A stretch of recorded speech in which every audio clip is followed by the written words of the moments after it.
Chers petits observateurs, c'est mercredi, vous avez l'habitude maintenant. Nous recevons un petit observateur qui est venu jusqu'à nous. Il s'agit de Stéphane. Et il est venu avec une voiture qui est chère à mon cœur. C'est la Lancia Thesis. Elle est de 2004, on dirait qu'elle est neuve. Bonjour Stéphane, ça va bien? Enchanté Renaud, enchanté. Ah, merci d'être venu. Mais je vous en prie, c'est un plaisir. C'est la C6 italienne. Oui. Je vais pas dire malheureusement non, mais oui, c'est ça, exactement ça. Il y a un peu de ça. Alors on les met en parallèle, sans problème. On va en parler de cette voiture, mais suivant la tradition, on revient aux origines de Petite Observation Automobile. S'il y a un détail que vous aimez plus que tout, que vous aimeriez présenter aux gens quand vous voyez votre voiture chaque jour, extérieurement, c'est quoi? Le feu arrière. C'est dur, hein? Ouais. Non, moi, un feu arrière, comme ça. C'est joli. C'est vrai que c'est beau. C'était une des premières à avoir des feux à LED. Les feux à LED, exactement. Je crois qu'il y a eu la BMZ8 qui en avait. Mais... Oui, et aujourd'hui, ceux-là, on les retrouve aussi sur les Morgan Aero 8. Bien vu, ouais.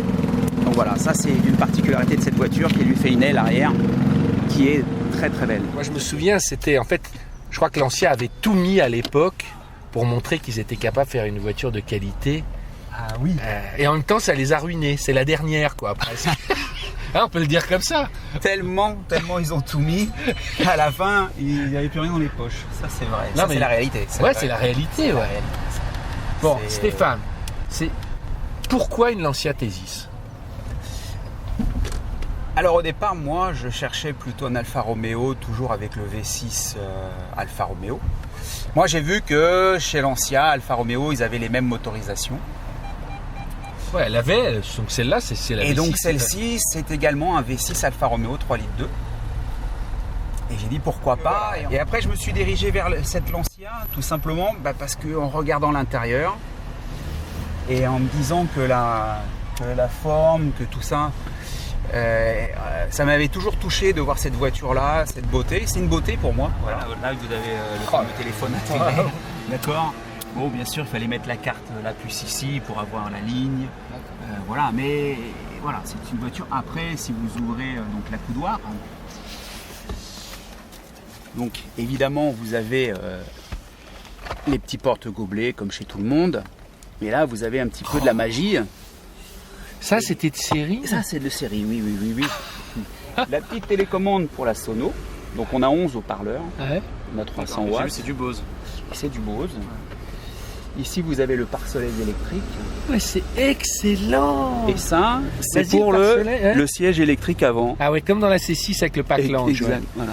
C'est-à-dire qu'on repousse le fichier de sécurité pour qu'on puisse être bien derrière. C'est l'alu, quoi. Et donc voilà, et donc tous ces éléments-là, je crois même que ces plafonniers-là, on peut les retrouver sur de la Maserati. Ça m'étonnerait pas, ouais. Mais si vous regardez bien cette poignée de porte là, regardez une Maserati Quattroporte, ouais, c'est exactement la même. Il n'y a aucun problème.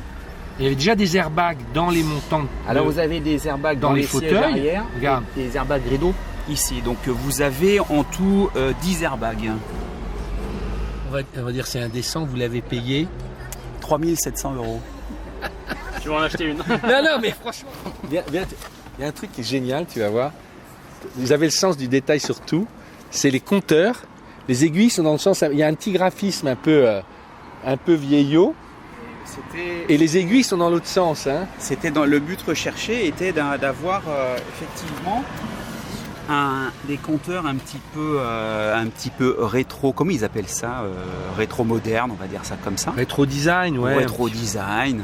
Donc voilà, ce fameux Komodo que l'on a ici, celui-ci on le retrouve sur les Maserati Quattroporte. Vous avez la colonne de direction électrique, hein, ouais. D'accord, hauteur, profondeur, bien sûr.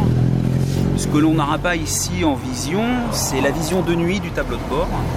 Puisque tous les cadrans sont transparents, ils sont rétro-éclairés. En blanc, hein, de mémoire. Alors blanc, blanc nacré, blanc-bleu, ouais. Et c'est, voilà. Donc là, on voit bien le bois, hein, ici, en détail. On a une vraie baguette de bois qui court tout le long du tableau de bord. C'est qu'une seule baguette. Ah, c'est très impressionnant. Et donc les poignées, tout en cuir. Non, mais moi, en vous écoutant, ça me fait réfléchir parce que je me dis, et ça n'a servi à rien. À l'époque, c'était dire on va faire mieux que Mercedes, et c'était mieux que Mercedes, mais vous pouviez pas. Pour moi, une voiture comme ça, c'était largement l'équivalent d'un classe E, d'un Mercedes Série 5, sans aucun souci. Et moi, même d'une Audi A6. Après, peut-être que des petits détails. Et encore, je suis très. On peut pinailler beaucoup, mais quand vous avez les jongles de chrome qui. Viens voir, les jongles, c'est. Même les joints. Voilà. Ah oui, vous avez. Alors voilà. C'est drôle parce que c'est Cédric qui devrait être là sur la finition. C'est ce qui fait ce que je vous ai dit, l'insonorisation. Vous avez des doubles jointures de porte partout, d'accord, et une troisième jointure de porte ici. Donc vous avez 3 joints. Et ce qui apporte la finition, vous voyez, on n'a pas de carrosserie. On a un velours ici qui habille le joint. On ne voit pas la carrosserie dans cette voiture. Quand vous êtes dans la voiture. Ouais. Et tous ces éléments-là apportent au standing, apportent à l'insonorisation. Ici, voilà, vous voyez les bras en aluminium. Ah ouais, là on les voit bien. Oui, tu les vois? Et ça, la Maserati, elle est même. Alors la Maserati, elle a les mêmes. Et par exemple, sur des trains roulants arrière comme ça, on peut régler les trains roulants également comme on le fait à l'avant. Ce ne sont pas des trains roulants fixes comme la plupart des voitures que l'on a aujourd'hui. Aujourd'hui, par exemple, on règle en concession, on ne le règle pas au roulage. Oui, bien sûr. Mais ce que je veux dire, ce sont des voitures qui sont faites pour rouler, qui ont une très bonne tenue de route. Si on fait tous ces éléments-là, c'est pour leur apporter vraiment un confort au niveau de la vibration et ainsi de suite. C'est des voitures il y a un filtrage qui est merveilleux, quoi. Les roues à l'arrière sont un petit peu pincées, ce qui fait que quand vous êtes à 140, 150, elles s'ouvrent légèrement et vous n'avez plus de vibration. Le grand débat, parce qu'il y en a quand même eu des débats, c'est sur la face avant. C'était ça qui a été beaucoup critiqué à l'époque, où les gens disaient que ça faisait vieillot, avec ces feux qui s'inspiraient des Lancia d'époque, je crois de les Appia, ou j'ai oublié Aurelia. Avant-guerre, oui. Tout à fait, des premières Lancia aérodynamiques, si on peut dire. Voilà, là, vous avez un lave-glace et ça sort, et vous avez quelque chose, voilà. Mais comme toujours, vous avez le jonc chromé, vous avez un rappel. Enfin, on a quand même des designers qui ont mis quand même un petit peu d'amour dans tout ça, j'estime. Un petit peu d'amour. Parce que c'est quand même très beau quand vous avez une aile proéminente comme ça. Il n'y a pas ces formes-là, il n'y a pas ces rondeurs. Si vous avez une belle nervure sur un capot. Les portes sont assistées électriquement, j'ai rêvé, ou il y a une petite... vous avez raison. C'est-à-dire la gâche est assistée électriquement, vous avez le bouton. Et là, voilà, vous avez une gâche électrique, ce qui fait que ça dégage la porte de son logement. Il n'y a pas d'effort avec une poignée. Celui-là, il sert à quoi? Alors ça, l'ancien, voilà, ici vous avez c'est une porte manuelle normalement. Voilà. Quand la gâche électrique à l'arrière ne peut pas être c'est la sécurité. Utilisée, voilà. Et il faut savoir qu'au ministère en Italie, ils en avaient plein des voitures comme ça. Et d'ailleurs, quand le nouveau Premier ministre, je crois, qui est assez jeune, là, je ne sais plus, en 2004. Oui, je crois que c'est ça. Il est arrivé en 2013 ou 2014, je ne sais plus trop dire. Quand il a vu tout un parc de Thésis comme ça, qui sont tous montés en V6 3 litres 2. On va l'ouvrir le moteur. Et quand vous savez ce que ça consomme en ville. Ah oui, c'est vrai, il a gueulé. Ah ben, il a enlevé les cartes totales de tout le monde. Ils avaient tous des cartes totales, je les adore, les Rital. Ah ouais. Alors là, les tubulures elles sont pas chromées, mais elles sont... Exactement, c'est la grosse différence. Exactement, pour donner un petit peu plus de standing, moins de sportivité, on va dire. Voilà. Donc là, on a un 3 litres 2 GTA.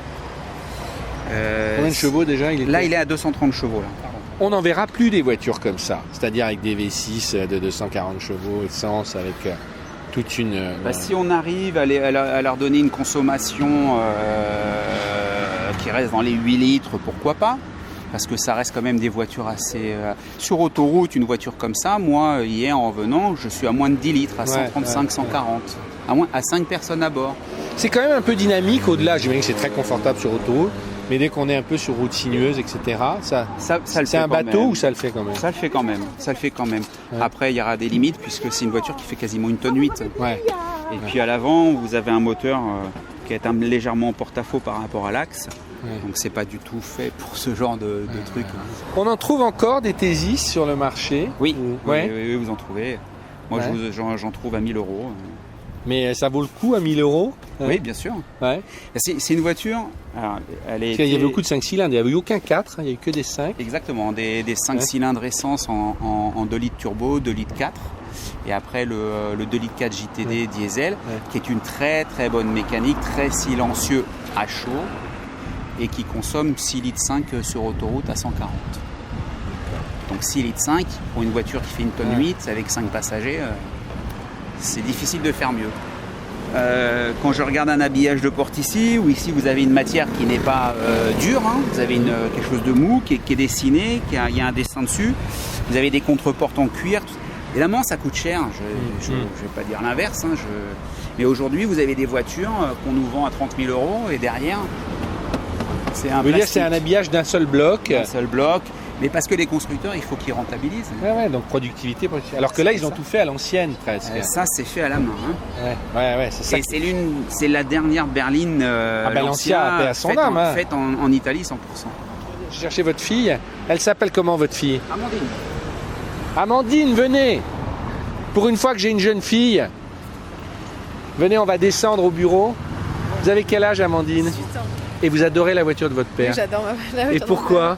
Parce que je la trouve très jolie et elle est hors du commun en fait par rapport aux autres. Venez, montez, on va descendre. Je vais me mettre à côté de vous.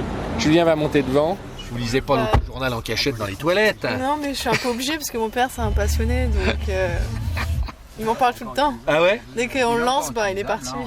Et donc celle-là maintenant vous l'adorez. Il m'a dit au téléphone, vous lui refusez qu'il la vende. Hein. Ah non, oui, on la vend pas. Faut pas la vendre. Pourquoi? Parce qu'elle est jolie et je pense que il faut la garder, elle est rare et il y a peu d'exemplaires je crois donc il faudrait la garder. Est-ce qu'on est bien derrière?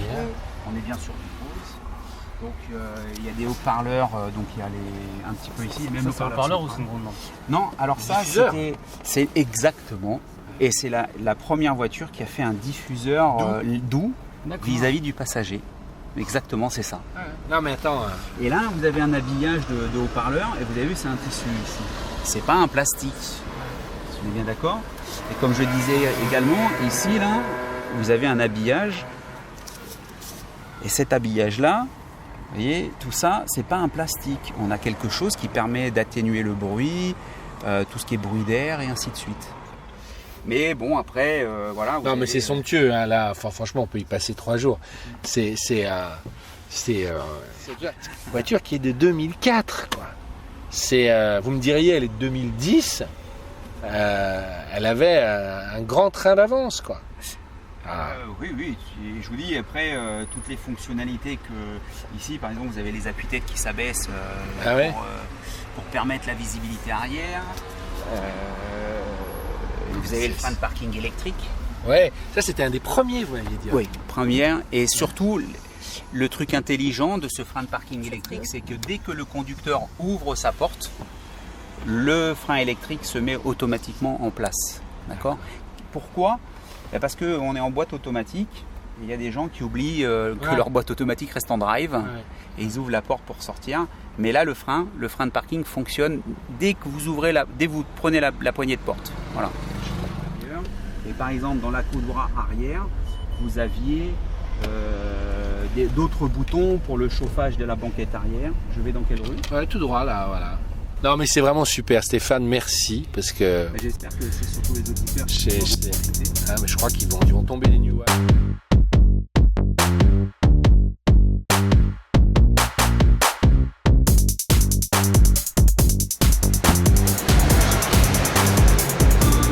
J'ai l'impression d'être un ministre italien.